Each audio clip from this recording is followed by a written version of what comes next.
नमस्कार, स्वदेश न्यूज़ देख रहे हैं आप। मैं हूं आपके साथ राखी और बात करेंगे बूथ करेगा मजबूत। मध्य प्रदेश में अगले विधानसभा चुनाव के लिए 1.5 साल का समय बाकी है, लेकिन चुनावी गतिविधियां शबाब पर हैं। बीजेपी को सत्ता बचाने की चिंता है तो कांग्रेस को सत्ता पाने की बेताबी, और इसी को ध्यान में रखकर दोनों पार्टियां अपने को मजबूत करने में जुटी हैं।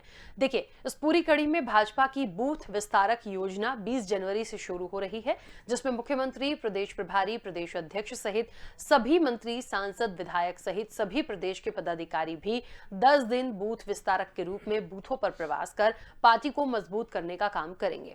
क्या है बीजेपी की बूथ विस्तारक योजना, कैसे वोट बढ़ाएगी बीजेपी और इसका मुकाबला करने क्या है कांग्रेस का प्लान, इस पर हम चर्चा करेंगे। लेकिन आपको एक बात जरूर बता दें कि कहीं ना कहीं एक बूथ मैनेजमेंट जो होता है या बूथ को मजबूत करना होता है, इसके लिए निश्चित तौर पर अभी से काम करना होगा, क्योंकि अगले साल जब चुनाव होंगे तो बहुत सारे मुद्दे होते हैं जिसके साथ एक मजबूती देखी जाती है। तो मुद्दे तो हैं ही अपनी जगह पर, उनको आप कैसे गेन कर पाएंगे। दूसरी चीज, अभी ओबीसी मुझे लगता है आरक्षण वाला मुद्दा बहुत बड़ा मुद्दा बनकर आया था और बहुत सारी चीजें इसको लेके हमने देखी, तो मुझे लगता है ये भी उसमें एक बहुत बड़ी महत्वपूर्ण भूमिका निभाएगा। तो भारतीय जनता पार्टी को ये देखना होगा, क्योंकि आरोप ऐसे ही लगे हैं कि पिछड़ा विरोधी हैं, काम नहीं करते। बाद में एकता की बात आने लगी कि नहीं, कांग्रेस ने कहा हम ओबीसी के लिए काम करेंगे, फिर बीजेपी भी कहने लगी। तो कितना सही है कितना गलत है, आप कैसे गेन करेंगे, ये बहुत देखना महत्वपूर्ण होगा। मैं चर्चा करूंगी, हमारे साथ मेहमान जुड़े हुए हैं। सबसे पहले आपका परिचय कराऊं, उससे पहले कुछ प्रतिक्रिया हैं वो भी सुनते हैं।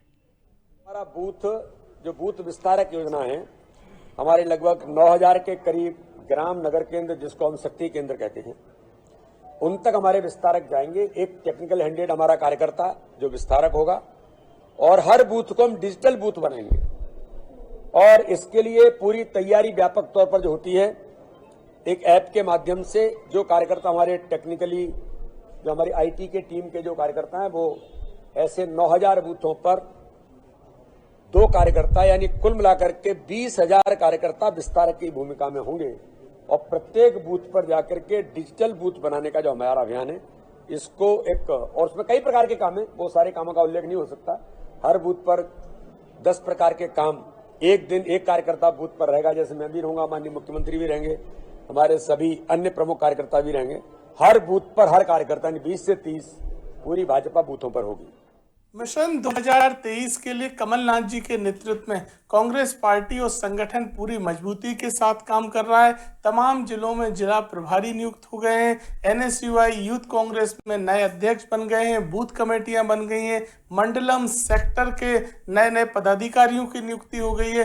कांग्रेस पार्टी पूरी तरह निश्चिंत है। जनता का आशीर्वाद कांग्रेस और कमलनाथ जी के साथ है। हमारा मजबूत संगठन 2023 में 150 सीटों से ज्यादा लाकर कमलनाथ जी।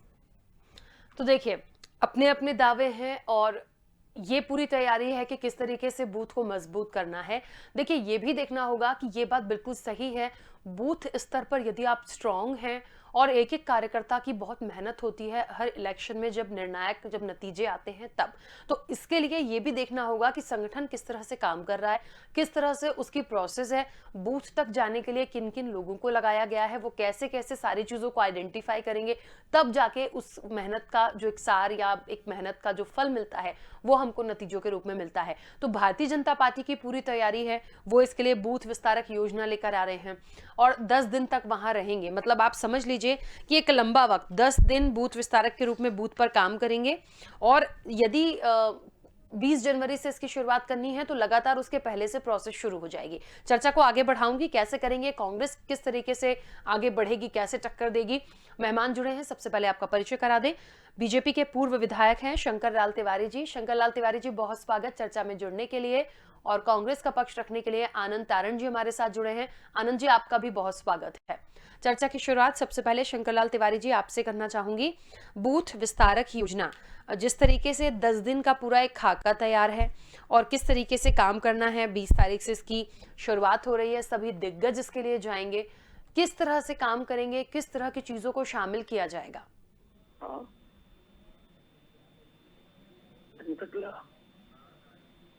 निकाल बाहर।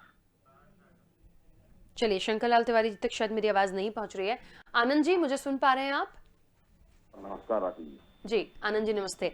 आनंद जी, जिस तरीके से मिशन 2023 का खाका तैयार है, बीजेपी 10% वोट बढ़ाने का प्लान कर रही है और 20 तारीख से बूथ विस्तारक योजना की इनकी शुरुआत हो रही है, जिस तरीके से बूथ को मजबूत करेंगे। कांग्रेस की क्या प्लानिंग है और जिस तरीके से इनके तमाम दिग्गज 10 दिन तक बूथ पर जाएंगे अलग अलग और एक मजबूती को बढ़ाना है, कांग्रेस की क्या तैयारी है, कांग्रेस इसे किस तरह से लेती है?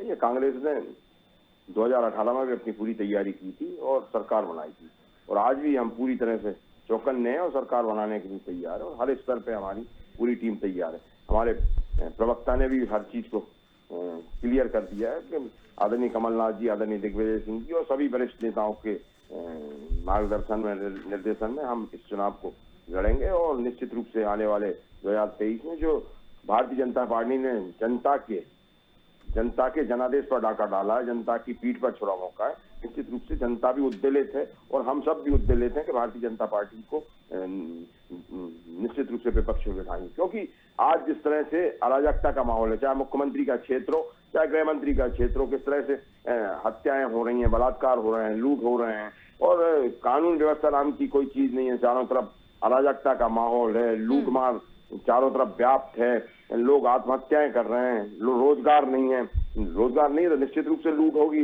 लोग आजकल धार्मिक स्थलों पर भी नहीं छोड़ रहे हैं। अभी परसों के दिन हमारा ये एक तीर्थ क्षेत्र जिसका मैं अध्यक्ष हूँ, सिरोंज के पास है सेमरखेड़ी, वहां पर 3 लोग घुसने के प्रयास किया, एक को हमने गिरफ्तार भी करवाया और उस पर कार्रवाई हो रही है। निश्चित रूप से आज अब तो जनता को सजग रहने की आवश्यकता है, क्योंकि कानून व्यवस्था तो कहीं है ही नहीं है, और निश्चित रूप से आज हर आदमी उद्वेलित है कि भारतीय जनता पार्टी ने जो जनादेश पर नाका डाला है, भारतीय जनता पार्टी ने जो मर्यादाएं, देश की संवैधानिक व्यवस्थाएं, उसको चीरहरण करने की कोशिश की है, उसको छिन्न भिन्न करने की कोशिश की है। लोग और कांग्रेस दोनों उनसे जवाब लेंगे। ठीक है, चलिए शंकरलाल तिवारी जी, मेरी आवाज पहुंच रही है आप तक? जी जी जी जी, शंकरलाल तिवारी जी, किस तरीके से बूथ को मजबूत करेंगे? बूथ विस्तारक योजना है, किस तरह से इसको इम्प्लीमेंट करेंगे? हाँ, देखिए, पार्टी के जो हमारे पूर्व राष्ट्रीय अध्यक्ष हैं, वर्तमान गृह मंत्री, उन्होंने अभी आह्वान किया था कि हम चुनाव तो जीतते हैं, कई राज्यों में जीते हैं, जनता के आशीर्वाद से केंद्र में भी सरकार है, पर भारतीय जनता पार्टी के कार्यकर्ताओं को मेहनत करके और 51% तक अपना प्रतिशत बढ़ाना है। कई जगह 42-46 में भी सरकारें बन जाती हैं हमारी और चल रही हैं, पर इसके बावजूद उनकी अपनी संकल्पना ये है कि 51% मतदाता भारतीय जनता पार्टी के पक्ष में करना है, और उसी कार्यक्रम के अंतर्गत ये होमवर्क हो रहा है मैदानी तरीके से कि हर ब्लॉक स्तर पर देश का कोई भी ऐसा भारतीय जनता पार्टी का नेता, कार्यकर्ता, पदाधिकारी नहीं है जिसको एक न एक बूथ न दिया गया हो, चाहे वो मंत्री हो, चाहे वो विधायक हो, चाहे वो सांसद हो, और चाहे सामान्य कार्यकर्ता हो। सब कोई न कोई, मेरा स्काइप से जुड़वा दे, सब कोई न कोई जाएंगे और 10 दिन तक उस क्षेत्र में काम करेंगे। उन्हें कम से कम और 100 घंटे से अधिक लोगों के बीच में रहना है, और लोगों के बीच में रह करके उनको और बूथ के अंदर मतदाताओं से संपर्क, लाभार्थियों से संपर्क, और उसको व्यवस्थित करने का काम करना है। ये कार्यक्रम है, और इस कार्यक्रम की शुरुआत पूरे देश में और विशेषकर मध्य प्रदेश के हर एक मंडल और हर एक बूथ तक है। भारतीय जनता पार्टी की संकल्पना थी कि पन्ना प्रमुख तक हमारे हैं हर बूथ में। यदि एक पोलिंग स्टेशन में वोटर लिस्ट में 6 पन्ने हैं तो 6 हेलो, हाँ बोलिए। हेलो जी बोलिए शंकरलाल जी। हाँ, तो ये अगर 6 पन्ने हैं तो हर पन्ने का हमारा प्रमुख है, और उस पन्ना प्रमुख के रूप से और हम कार्यकर्ताओं को तैयार करेंगे। ठीक है, अच्छा ये तो चलिए तैयारी की बात हो गई है, लेकिन बूथ को मजबूत करने के साथ साथ से जुड़वा दे। जी हाँ बोले। बूथ को मजबूत करने के साथ साथ मुझे ऐसा लगता है कि कहीं ना कहीं मुद्दे भी बहुत प्रभावी होंगे। बार बार ये बात आ रही है कि ओबीसी को जो मिलना था वो नहीं मिला है, मामला कोर्ट तक चला गया और अभी तक कुछ हो नहीं पा रहा। तो ऐसे में मुझे लगता है कि कहीं ना कहीं ये एक बड़ी कमी सी है कि भारतीय जनता पार्टी इसको नहीं कर पाई है, कहीं इसका नुकसान ना उठाना पड़ जाए। नहीं, ये अवधारणा मेरी समझ में सतही तौर पर है, क्योंकि प्रदेश की जनता और देश की जनता जानती है कि भारतीय जनता पार्टी ने सभी वर्गों के लिए काम किया है। आरक्षण एक जरूर महत्वपूर्ण विषय है जिस पर भी, और प्रदेश के अंदर, मध्य प्रदेश के अंदर तो अभी सुप्रीम कोर्ट आपने देखा कि मध्य प्रदेश में पंचायतों के चुनाव में तो हमने आरक्षण दे दिया और उस आधार पर पर्चे भरे जाना शुरू हो गए सरपंचों के और ग्रामीण अंचल के जनप्रतिनिधियों के, जनपद के, जिला पंचायत के। पर अचानक सुप्रीम कोर्ट चले गए प्रतिपक्ष के लोग, और सुप्रीम कोर्ट जाकर के वहां पर उन्होंने कहा महाराष्ट्र की तर्ज पे चुनाव होना चाहिए। और गए तो थे भजन को होटल लगे कपास, गए थे आरक्षण पर, परसीमन पर हाई कोर्ट ने नहीं माना था आरक्षण का मामला, न परसीमन का मामला।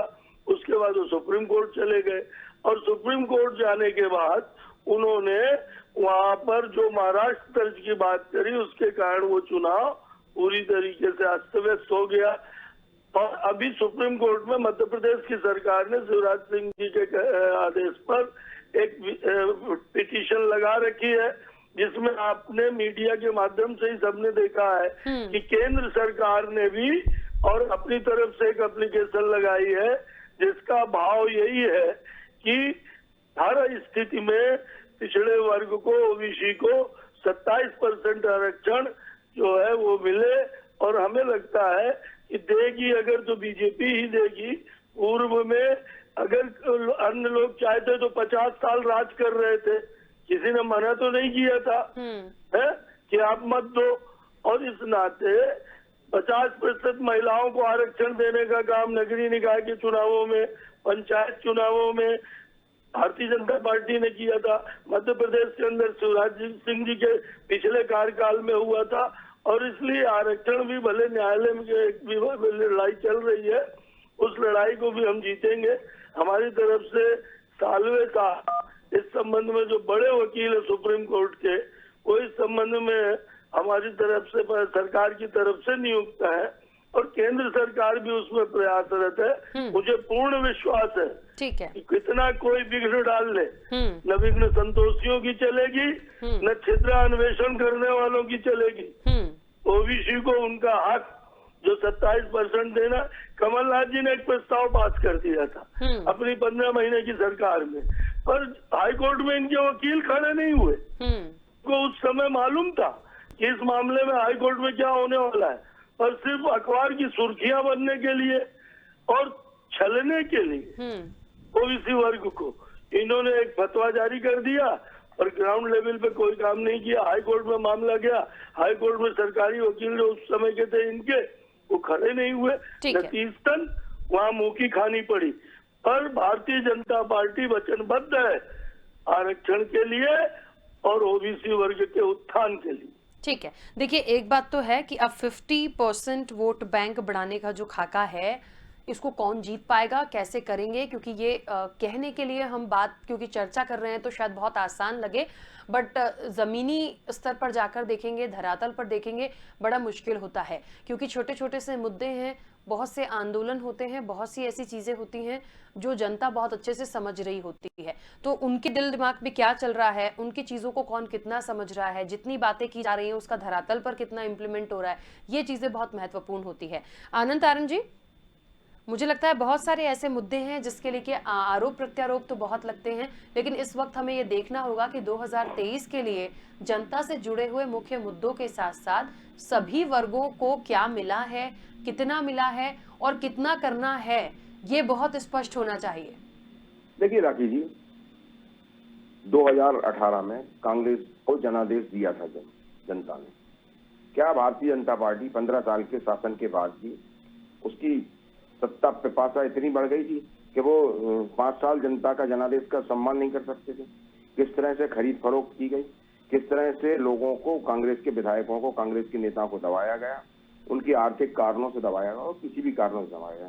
आप चाल चरित्र चेहरे की बातें करते थे, आप दूसरी पार्टी से हट के पार्टी लाइन की बात करते थे, आपका एक साफ सुथरा चरित्र आपने बताया था, लेकिन जितना आपने चरित्र साफ सुथरा बताया था उतना ही 15 महीने के बाद कलुषित चेहरा आपका होगा। किस तरह से आपने हार्स ट्रेडिंग की, किस तरह से लोगों को खरीदा, किस तरह से उन पर दबाव बनाया और सत्ता पर काबिज हो गए। क्या क्या कारण था कि जनता के जनादेश का आप सम्मान नहीं कर सकते थे, उनका अपमान किया, और आज इसके बाद भी स्थिति बद से बदतर होती जा रही है। कोरोना काल में आपको याद होगा राहुल गांधी जी ने बोला था केंद्र सरकार से कि इस समय एयरपोर्ट को टाइट कर दिया जाए तो स्थिति हम सुधार सकते हैं, हम कंट्रोल में कर सकते हैं, लेकिन किस तरह से उनकी बात को मजाक बनाया गया, किस तरह से उड़ाया गया, और आखिर उन सब चीजों पर ही प्रधानमंत्री चले जो कि राहुल गांधी ने समय समय पर उन्होंने बात की है, भाजपा ने उनका माहौल हुआ है।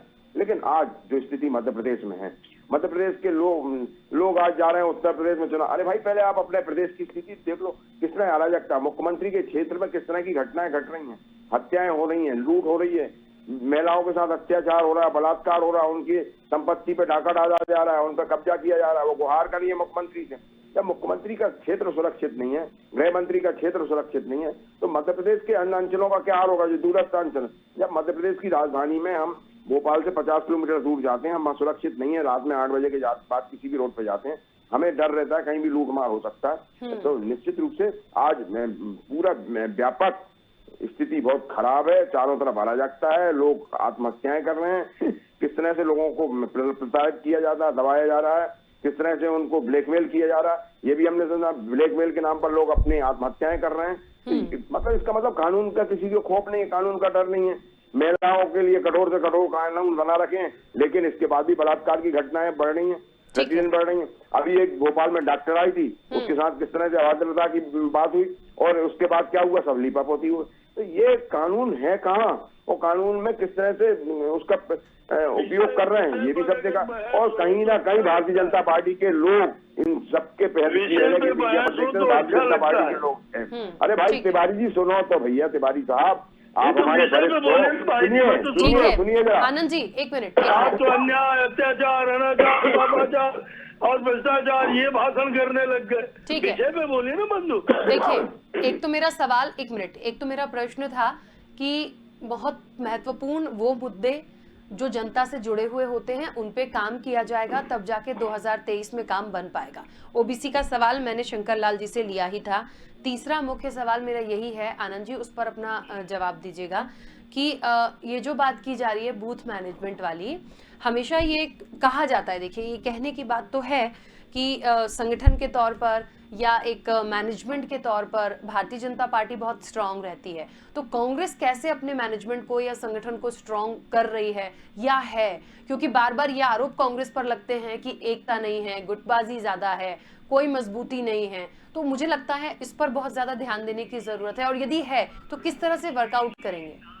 देखिए हमारे यहाँ हर तरह की तैयारी है। कमलनाथ जी के निर्देशन में, दिग्विजय सिंह जी के निर्देशन में पूरे कांग्रेस जन एकजुट हैं, और भारतीय जनता पार्टी केवल और केवल लोगों की भावनाओं को भड़काने के लिए, लोगों की भावनाओं को अपने पक्ष में लेने के लिए कांग्रेस पर। अरे भाई आप तो काम अपना बताइए ना, हमने ये काम किया, आप ये बता रहे हैं कि हमारा बूथ, अरे बूथ मैनेजमेंट मतलब आप क्या लोगों की वोट बैंक पे डाका डालना चाहते हैं? अरे बूथ मैनेजमेंट की आपको जरूरत क्या है? आपकी सरकार अच्छा काम कर रही है, आपकी सरकार अगर बहुत अच्छा काम कर रही है तो आपको अपना जवाब देना चाहिए कि हमारी सरकार बहुत अच्छा काम कर रही है। अरे कहीं ना कहीं तो कमी है ना।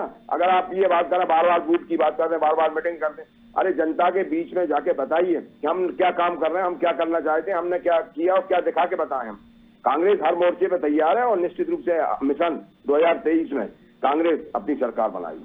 ठीक है, शंकर लाल तिवारी जी अपनी बात रखिएगा। बहस जिस विषय पर आपने आज ली है, मैं इसीलिए बीच में टोक रहा था, बीच में मैं टोकने का शौकीन नहीं हूँ। पता नहीं क्या क्या बातें कर रहे हैं, महिलाओं पर अत्याचार है, ये अत्याचार। अरे तिवारी जी बोलना पड़ेगा ना, मध्य प्रदेश की सरकार तो आपकी है, क्यों नहीं बोलेंगे? जो आपके कुशासन है उसकी बात तो करनी पड़ेगी ना, आपके कुशासन की बात करना पड़ेगी, हर बार करेंगे। अरे हर बार करना पड़ेगी बात, कैसी बातें करते हो आप? अरे आपका चरित्र तो बताना पड़ेगा जनता को कि आप क्या कर रहे हैं, आपका जो रोल है वो तो बताना पड़ेगा जनता को, बार बार याद दिलाना पड़ेगा। हम तैयारियों पे बात करें, मैनेजमेंट पे बात करें। आपका चरित्र देख करके ही देश की जनता ने आपको खारिज किया है। 50 वर्षों तक आपने राज किया, आपका चरित्र देख करके, आपके कारनामे देख करके, आपका भ्रष्टाचार देख करके। अरे भाई हमारा दोबारा तुम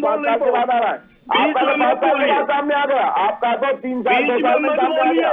किस तरह से आपने अराजकता की बात करी है, किस तरह से आपने पूरे प्रदेश को लूट मार कर रखी है। देखिए मुझे ऐसा लगता है, प्लीज आप दोनों बहुत सम्मानीय हैं और हम जिस विषय पर हैं उस पर एक एक करके अपनी बात रखिए। कुछ है नहीं विषय में तो वो मनोदरी विलाप करने लगते हैं इस तरह को डिबेट में। अरे तो भैया डरते क्यों?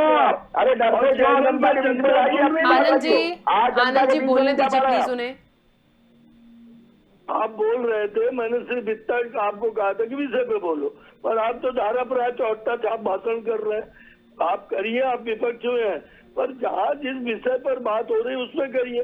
मैं आपसे कहना चाहता हूँ, आप हमारे चरित्र की बात कर रहे हैं, हमारे चरित्र के कारण ही देश की जनता ने विकास की बात आनंद जी बोलने तो दीजिए प्लीज। देखिए आपने क्या विकास की, ऐसे विषय पर बात नहीं हो पाएगी प्लीज। हमारे कार्य, हमारी विचारधारा और हमारे सरकार के जन कल्याणकारी कार्यक्रम, ये विचारधारा आपकी दूसरे को विधायकों को खरीदो यार, बीच में तो पिट कर रहे हो, डालो, ये आपकी विचारधारा है। आनंद जी बैठ करके मंदोदरी विलाप कर रहे हो। आनंद जी बोलने तो दीजिए उनको। मैं ये कह रहा था कि कांग्रेस को बहुत शौक है अन्याय, अत्याचार, महंगाई, भ्रष्टाचार, तो ये चूड़ियां क्यों पहन करके बैठे? एक जन आंदोलन न प्रदेश के अंदर ये खड़ा कर पाए, आप मानते हो ना ये सब है, आप ये मानते हो ना ये सब चीजें। आनंद जी देखिए आप बोल रहे थे तो वो भी नहीं बोले ना, वो उस विषय के लिए इंटरप्ट किया था। हम मैनेजमेंट की बात कर रहे हैं, तैयारी की बात कर रहे हैं, कैसे 50% वोट बैंक को बढ़ाने का प्लान है, कांग्रेस कैसे कर पाएगी, हम इस पे बात कर रहे हैं। पता नहीं क्यों कहाँ विषय से भटक रहे हैं आप। प्लीज एक एक करके बोलिए। कांग्रेस का नेटवर्क पूरी तरफ से खत्म है। कांग्रेस की स्वीकारता, कांग्रेस को 50 साल तक इस देश की जनता ने 60 साल तक आजादी क्या कारण था? आपने क्या कारण था? मेरे मुर्गे की पहचान क्या डर था? हमने किसानों का 15 महीने के अंदर किसानों का कर्जा माफ किया। आपने किसानों को करने का काम और बकवास करने से कांग्रेस का सत्यानाश हो रहा है, और सत्यानाश कांग्रेस का होने वाला है। आप जैसे विद्वानों के कारण विषय पर आपके पास कुछ है नहीं, नीचे के स्तर पर आपके पास कार्यकर्ता बचे नहीं है, और आपके आधे से ज्यादा कांग्रेसी जो है तो भारतीय जनता पार्टी के मंत्रियों के पीछे के दरवाजे से जाके और भारतीय जनता पार्टी के लिए काम कर रहे हैं। मतलब जो आपके चना खाने वाले निष्ठावान कार्यकर्ता थे उनके साथ अत्याचार कर रहा है। देखिए मुझे लगता है बहुत लिमिटेड समय के लिए हमारी चर्चा होती है और आप लोग यदि पॉइंट पे बात नहीं करेंगे तो कैसे चर्चा सार्थक हो पाएगी। प्लीज मैं बार बार इंटरप्ट कर रही हूँ। मैं आपसे कह रहा था कि अगर आप बोले अपनी बात कहें, मुझे भी कहने दे, पर इतने सीनियर व्यक्ति हैं ये, इनको पता नहीं कौन सी घूंटी पिला के।